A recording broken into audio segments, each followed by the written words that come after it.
Number 5, Mothman. We had to start with a classic. He was either going to be number 5 or number 1, and I figured we'd get him out of the way first. He's maybe one of the most universally recognized and classic cryptids out there. He's West Virginia's unofficial mascot, and he's as beloved as the Appalachians and buckwheat pancakes. You've probably heard of Mothman a bunch before, but do you know his backstory? You know where his legends and his legacies start? Unless you're a West Virginia native, maybe not, so let's shed some light on the Mothman, because he would probably love that. You know, he's a moth, he's drawn to it. Most Mothman fans agree that his first reported sighting was in the 1960s, 1966 to be exact. The story goes that a young couple, one Roger and Linda Scarberry, had been driving around at night when they saw a large creature whose eyes were glowing red, standing at the side of the road near the site of an old World War II munitions plant. Linda described as being 7 foot tall, muscular, with giant wings and nightmarish glowing red eyes. Upon being illuminated, the creature pursued them all the way to Point Pleasant. Now,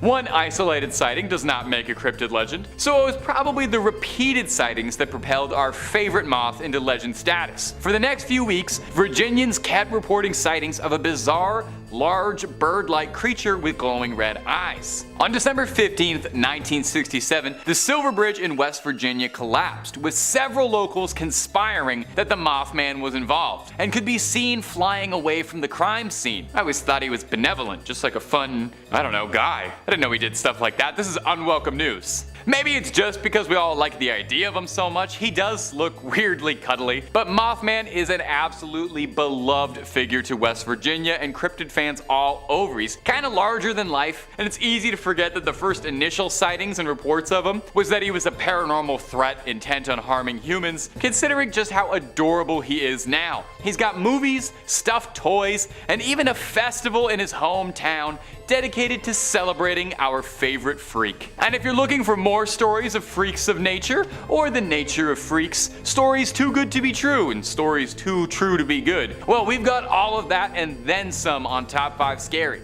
Click through, I guarantee you'll find something you like, and then subscribe and stay scared if you do. But hey, keep watching this video first, because we got way more cryptids to get through before we hit the credits. Let's keep going. Number 4, the Rougarou. Oh, that is so fun to say.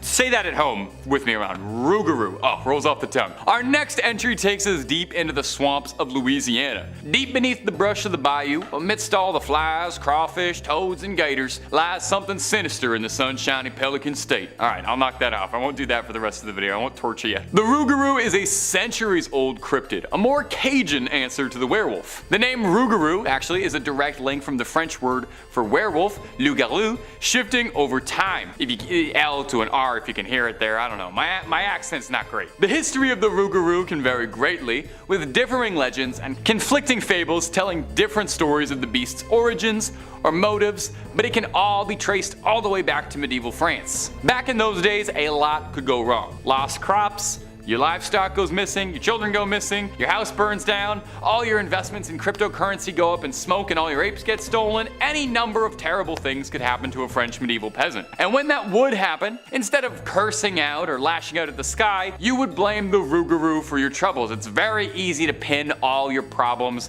on an imaginary werewolf. I do that all the time. I stub my toe, I curse out a werewolf. Villages would capture people who they believed to be acting strangely, or even sometimes just somebody who lived out in the woods, and pin all the blame on the village's problems on them for being a werewolf. So unfair, the discrimination werewolves receive. This tradition of blaming an invisible werewolf for your problems led to the Rougarou becoming a fixture in legends passed down from French Catholics, mostly about behaving. Stories would be told of how if you didn't behave, you didn't follow your parents' rules, the Rougarou would come and he'd snatch you from your bed in the middle of the night and carry you off in the woods. Or sometimes he's like a very Catholic monster. If you didn't adhere to the rules of Lent every year, your sinful ways would see you transforming into a Rougarou. So it's a Catholic werewolf born out of naughty behavior instead of being bit by one. How exactly someone like transforms into a Rougarou is not made super clear, like if it only happens on full moons or if it's a one and done kind of thing and then you're a furry for life. All that's known is that the Rougarou is a deadly creature of the night, stalking the swamps, giving pause to travelers who dare explore the bayou late at night. But hey, so long as you mind your P's and Q's and you promise to give up whatever you said you would for Lent, you and the Rougarou should be headed in different directions.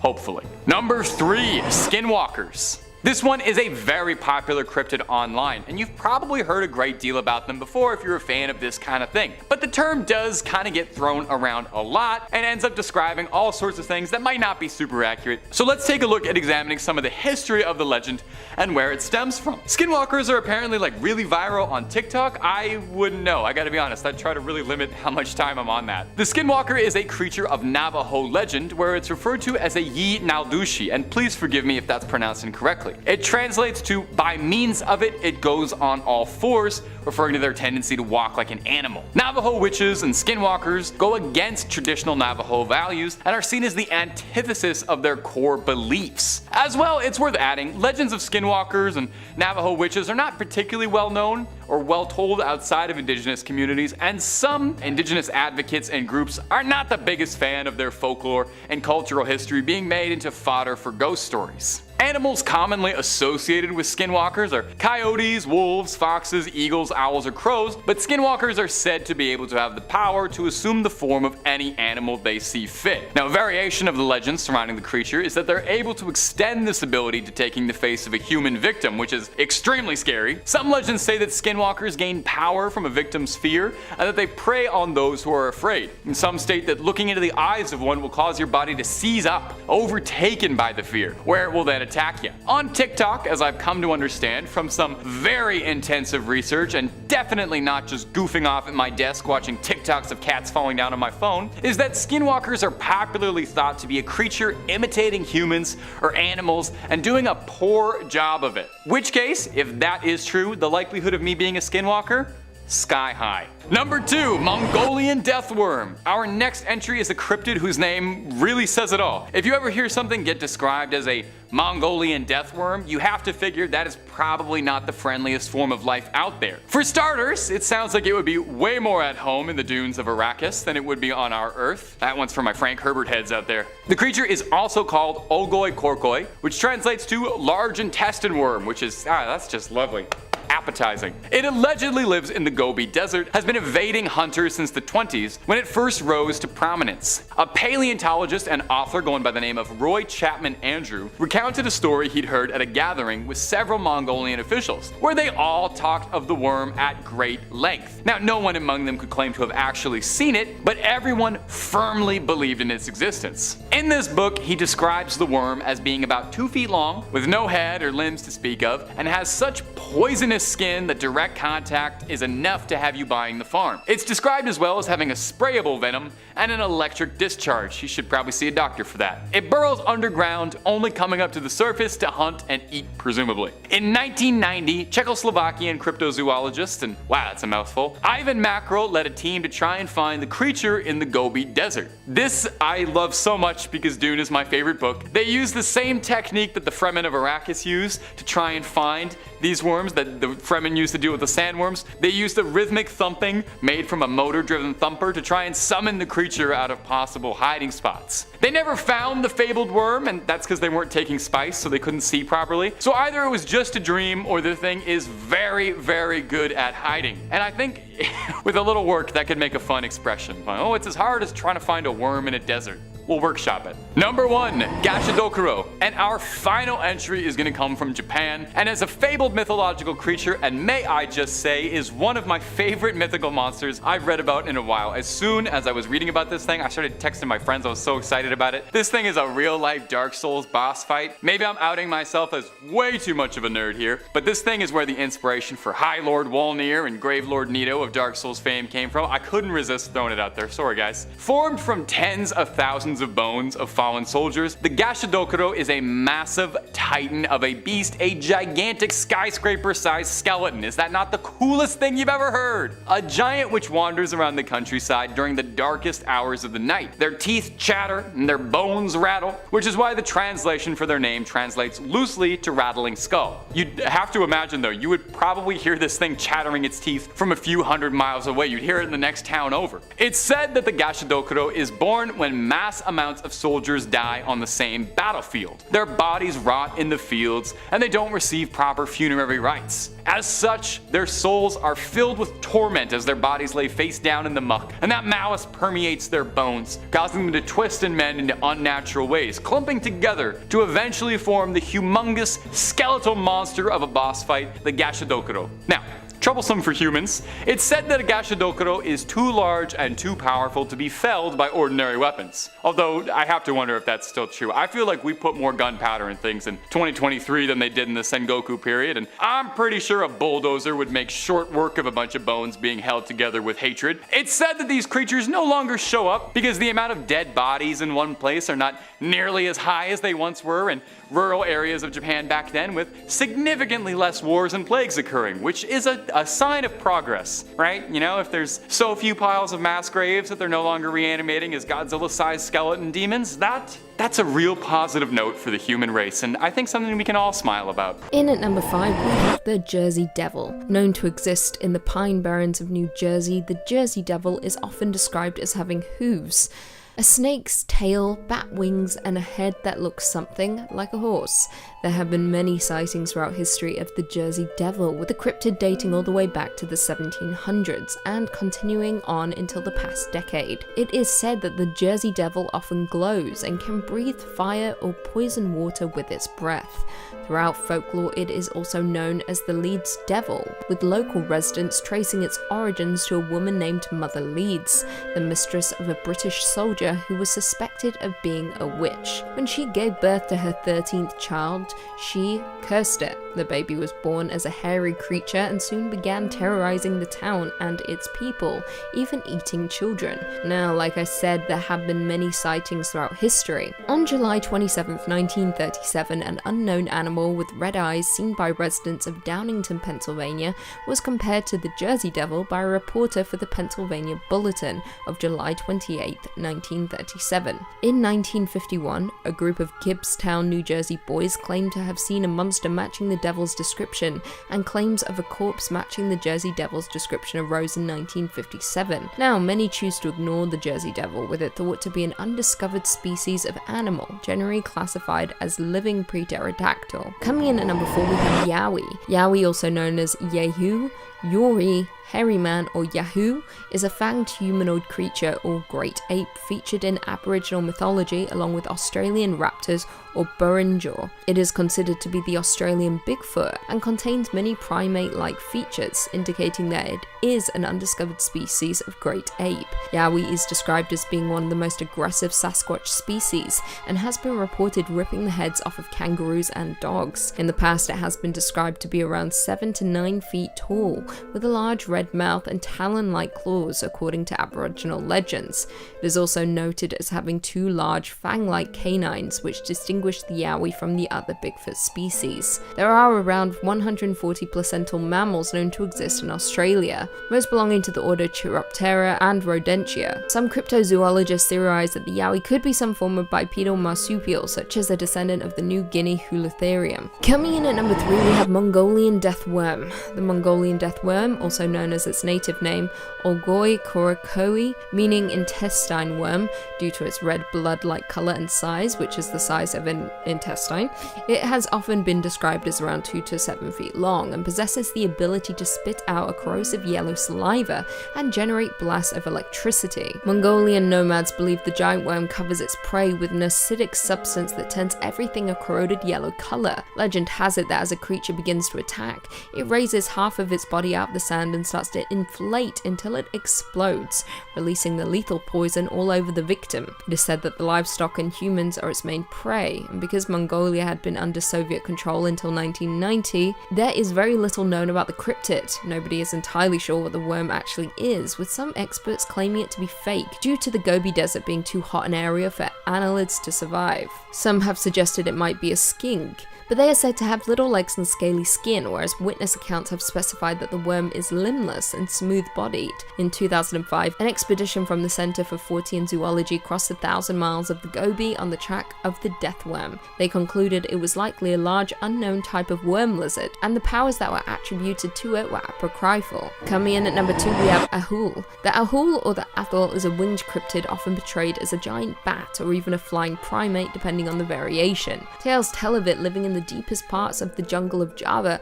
and can be found across most of Indonesia. Subspecies can be found on the neighbouring islands of New Guinea in the form of the ropen, a presumed cousin to the Ahul. The ropen aptly translates to demon flying and is also said to be a big bat, or more commonly a pterosaur. It is said to produce a light, possibly to attract fish. The ropen is said to have a long snout, large wings, and a long thin crest. It has a distinct face that has features of both a chimpanzee's and a bat's, large dark eyes, red-skinned wings, large claws on its forearms, and is covered in grey fur. It is also noted as having a wingspan of 18 to 28 feet and is said to be the largest bat known to mankind.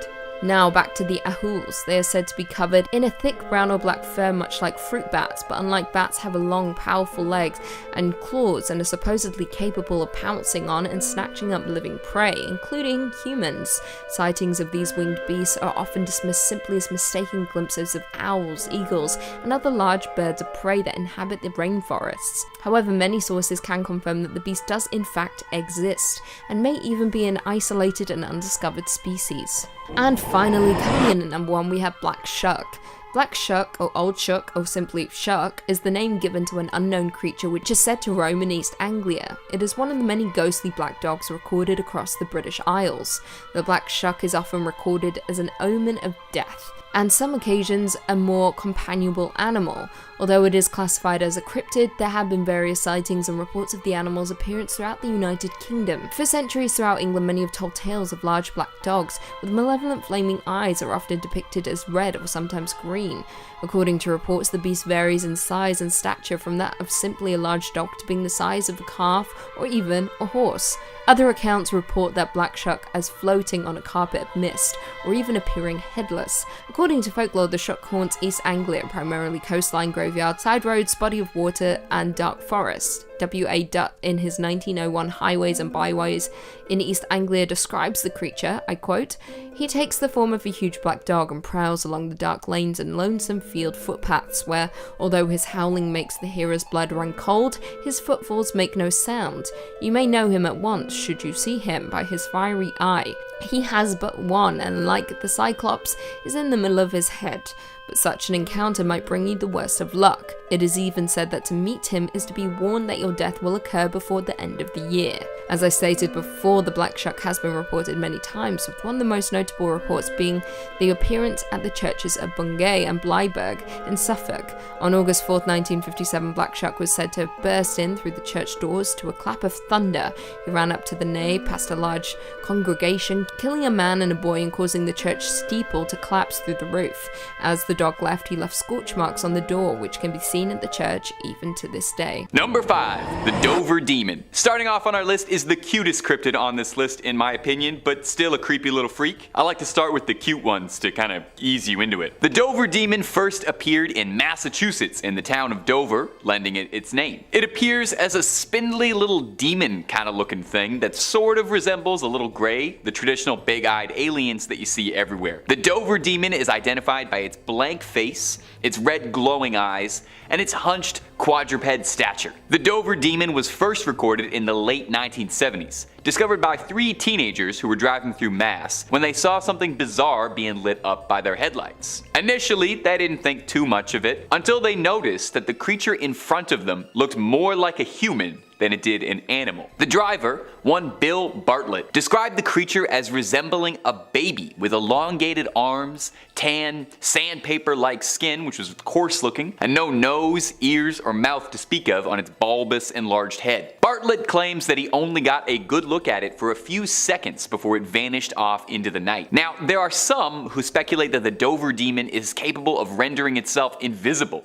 or camouflaging itself because of the description of this story, and that during daylight it prefers to hide itself in the trees of Dover. Now bizarrely, I think some skeptics write off the Dover demon by claiming it was just a baby moose being seen at an odd angle or under strange conditions. And I don't know if I really buy that. I've never seen a baby moose at night in headlights, but I have seen a baby moose. They would have a bulbous head or front-facing eyes, and a baby moose doesn't have that, so I don't know if it's all that. A more pressing question, I think, is if the Dover demon is a cryptid or perhaps a visitor from another planet, because it does look a lot like the descriptions of the little greys. Now there's a bigger philosophical question there. Are aliens cryptid? Let me know about that in the comments below. And if you like hearing stories about cryptids and aliens, well, I have some great news, my friend. We got loads of cryptid videos on the channel, so get comfy, click through the playlists, and stay subscribed for something new every day. Number 4, Goatman. Up next on our list of cryptids that'll keep you from sleeping is Maryland's own Goatman. Now he might look like Mr. Tumnus, but he isn't going to take you to Narnia anytime soon, and there'll be no Turkish delight in your future. Appearing as a half-human, satiric hybrid, the Goatman is thought to roam around Maryland, but he's been sighted in Louisiana and Texas as well. You know, perhaps he gets bored, perhaps he was taking a tour. The Goatman is said to carry a hatchet with him, and not for hacking any lumber. He's been said to be responsible for missing animals around the wooded areas in Maryland. Now there's a pretty good historical precedent for goats involved in mythology, with satyrs as a mythical historical cryptid, and goats have been associated with Satan and demons for generations. But the Goatman himself has got a pretty rich history in Maryland folklore. Depending on who you ask, he's either just a cryptid Goatman who wanders the woods, or if that's not satisfying enough for you, one particularly colorful origin for the Goatman is that it's the product of a mad scientist's experiment who was experimenting with goats, and when it went astray, the Goatman broke loose and started attacking passersby with an axe. I really like this one, and I choose to believe it's 100% factual. The Goatman is a pretty popular folk story with teenagers, with urban legends describing the beast hunting down those who are looking to spend a little quality time at Lover's Lane. It said he'll come and bleat ya. Bleat, like beat. It's a goat pun. It was pretty bad. Do goats do that, or is this sheep?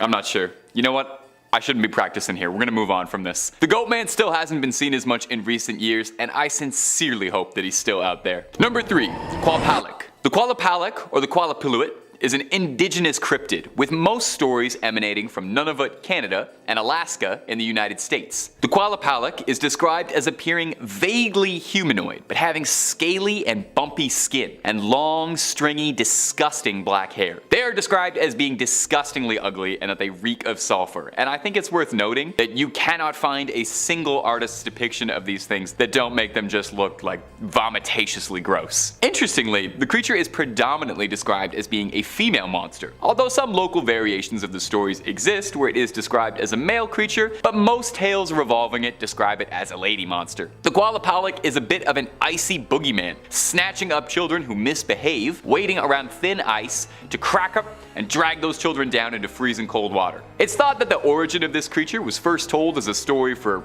practical purposes, as a pretty good way to get kids to not walk on thin ice is to tell them that they'll be grabbed by a gross ice demon. Allegedly, when they grab a child, they stuff them inside their leather burlap sacks, then scurry back downwards into the water. It's said that you can hear a knocking under the ice as a last warning that they're about to strike. Now maybe this is just a personal experience I had, and maybe some of you also had this as a little kid, but I was read a children's book called A Promise is a Promise, a Robert Munsch classic, that featured a Qalupalik as a villain that was trying to get a little girl to bring her younger siblings to the Qalupalik as a little snack, and it terrified me so much. I didn't even live anywhere near thin ice and I was scared about it. It scared me bad. Wiry black hair and sunken little eyes got me. Maybe it's not relatable at all, but I thought I would share that. I definitely didn't spend any time near thin ice afterwards. Number 2, the Jersey Devil. The Jersey Devil is a fairly popular cryptid and has been subject to all sorts of sightings and stories since the early 1700s. And I bet you can't guess where it usually shows up. That's right.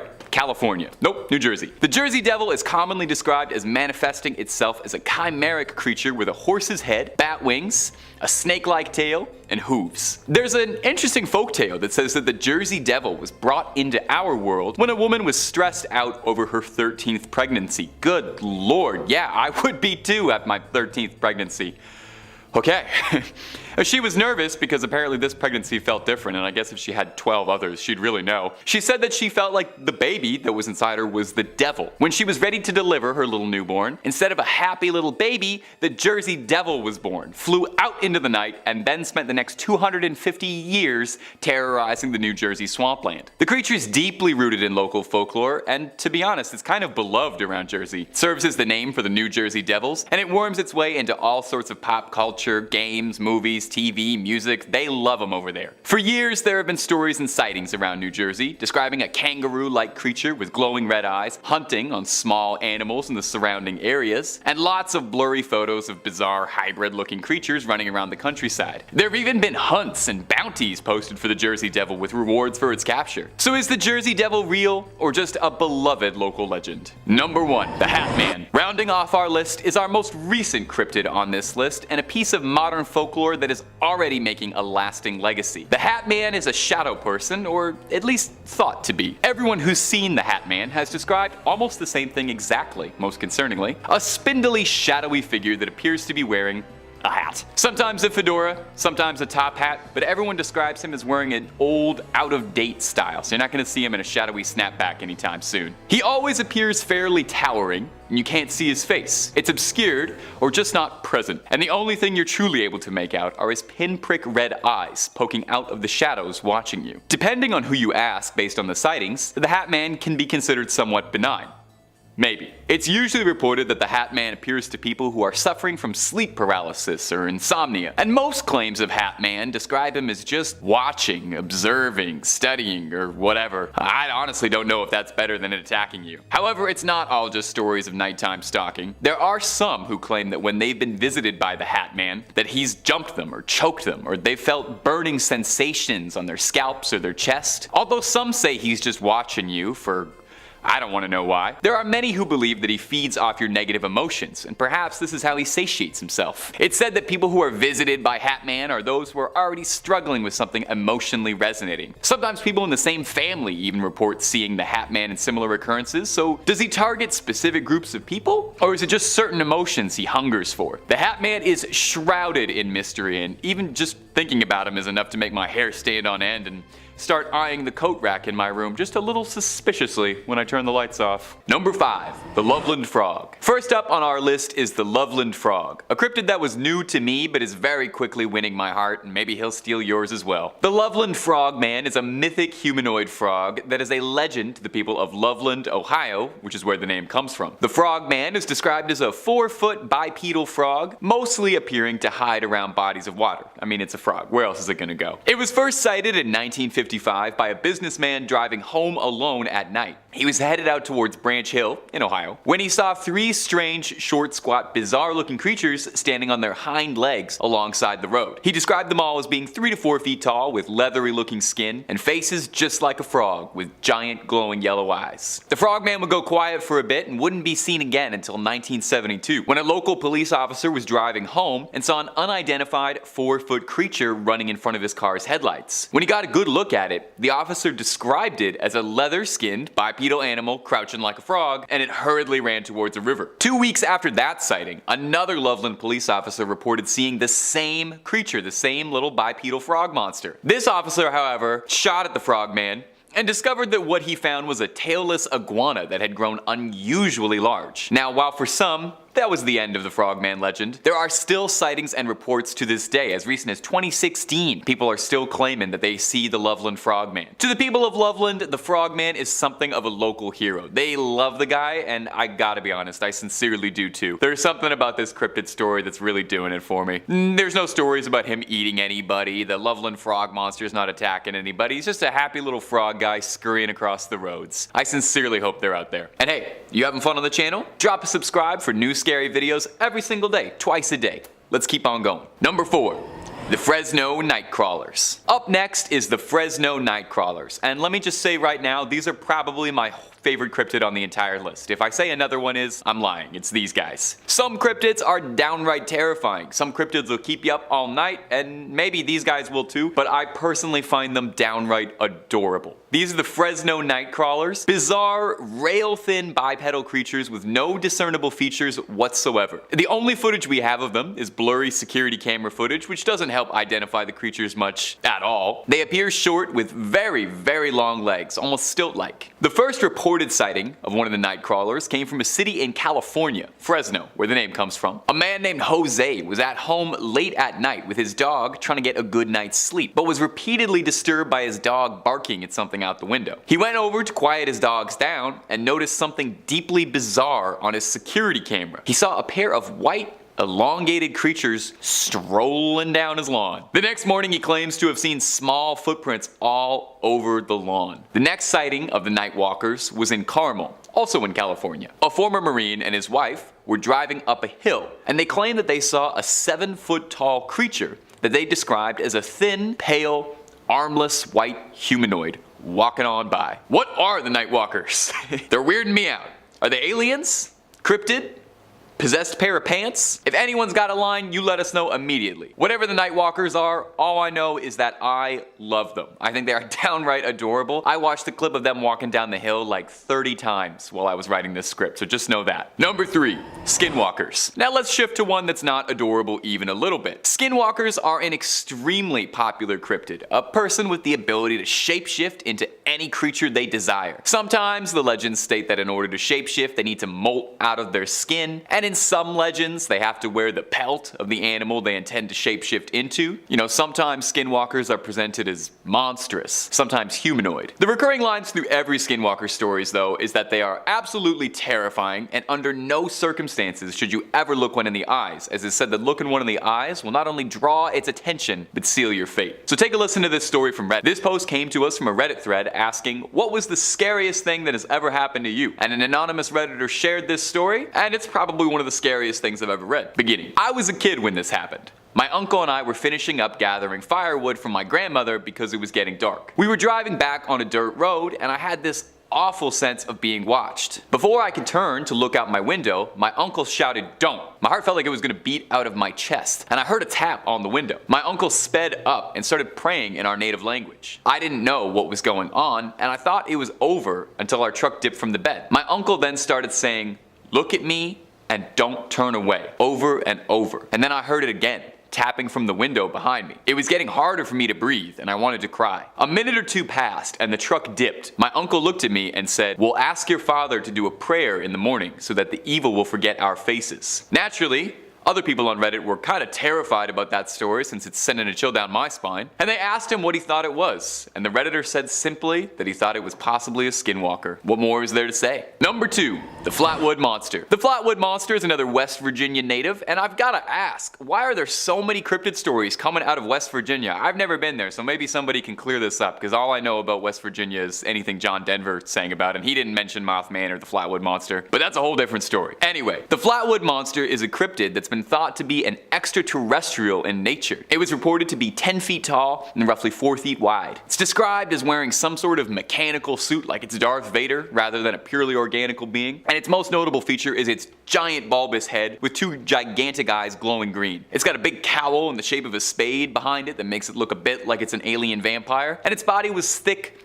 armored, and it has small, spindly little arms like a T-Rex. Now, the Flatwoods Monster's first sighting dates all the way back to 1952, when 3 local boys saw a shining light falling across the sky, eventually hitting the ground nearby at a local farm. The boys returned home to report that they'd seen a UFO crash land and told one of their moms to get a search party going, and honestly, that is exactly what I would do if I ever saw an alien. I would probably still call my mom, to be honest, if I ever saw an alien. From there, they gathered a small search party to go to the farm to approach what they saw. When they reached the top of the hill, they saw a large pulsating ball of fire and smelled a mist that was making their eyes burn. Someone in the search party noticed 2 small lights and flashed his light quickly at them, revealing a creature standing 10 feet tall with glowing green eyes. The creature hissed at them, then glid upwards and head off into the night. What was the Flatwoods Monster? Some skeptics have speculated that those eyes could have been that of a barn owl, and the face does kind of light up. The shadow was disguising it, so it would make sense. But that begs to ask, what was the mist? And what was the thing that fell from the sky? Was the Flatwoods Monster an alien? And is it just me, or is the Flatwoods Monster just the tiniest bit adorable as well? I know it's kind of terrifying, and its bug eyes are gonna haunt my dreams, but does anyone else think it looks a little huggable? It's shaped like a friend? Number 1, Mothman. Mothman is arguably one of the most famous cryptids of all time, and it's captured our heart since he started flapping around in popularity. Mothman's first ever recorded sighting was in 1966 in West Virginia, when 5 men were in a cemetery prepping for a funeral when they saw something bizarre rustling around in the trees nearby, and lifting off was a massive brown-winged creature that disappeared into the night, far too large and unwieldy to be a bird. From there, the legend of the Mothman began to rise. It would get spotted frequently throughout West Virginia and the surrounding states, but its home is West Virginia. 3 days later, after the first sighting of the Mothman, on November 5th, 1966, another sighting occurred. Roger and Linda Scarberry were driving with their friends, another couple, Steve and Mary Millette, around midnight. While driving, the couples noticed that amidst the darkness there were glowing eyes that seemed to be hovering around them. They stalled the car a bit, unnerved about who these mysterious eyes could have belonged to, and through the darkness and the headlights of the car, they saw a creature that stood 7 feet tall with leathery wings folded against its back. The creature began to pursue them rapidly, matching the speed of the car at around 100 miles an hour. They tried to turn around to get a better look at the thing, but the creature screeched and flew upwards into the sky when it was hit by its headlights. Now this would be far from the last sighting of the Mothman. Since these early sightings, Mothman has been reported hundreds of times across West Virginia. He's practically a pillar of the community. I think he's allowed to vote. Some say he's a benevolent figure who wants to help people and warn them of dangers around, whereas others say that he's a more mysterious, nefarious agent, flying around sending people to their doom. There's an allegation that Mothman was involved in the destruction of a bridge in 1967 that led to the death of 40 people. Some survivors claim that they saw the Mothman flying around overhead after the collapse. Whether he's real, a West Virginian legend, a friend or a foe, there's no denying that like a moth to a flame, we're drawn to the story of the Mothman.